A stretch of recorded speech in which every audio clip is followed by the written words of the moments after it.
dito sa Silva Hot Spring. So titingnan natin kung anong meron.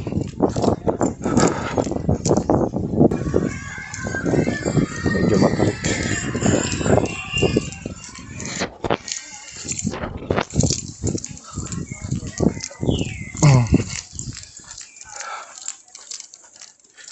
Medyo matarik mga idol.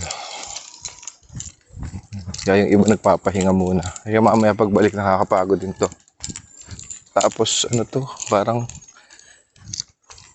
sa gitna talaga ng kabundukan. Ang daming puno ng kaong. Sa amin ang tawag dito, Irok. Sa Mindoro. Ayan. Yung bunga nito ang ginagawang kaong. Ayun, daming bunga. Okay, mga idol.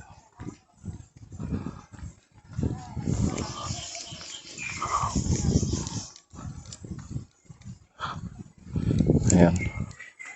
Ayan, bunga. Yan yung nilalaga tapos ginagawang kaong.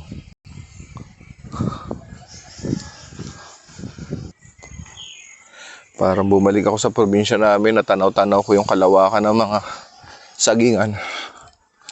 Ayan o, sa ibaba. Lawak.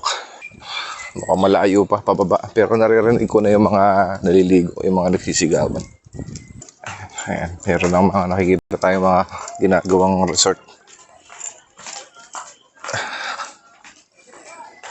Ayan, ito na yung baba.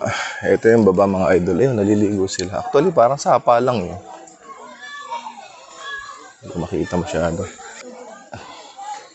Ito pala yung arko nila. So, yan. Mauuntog tayo. Arko.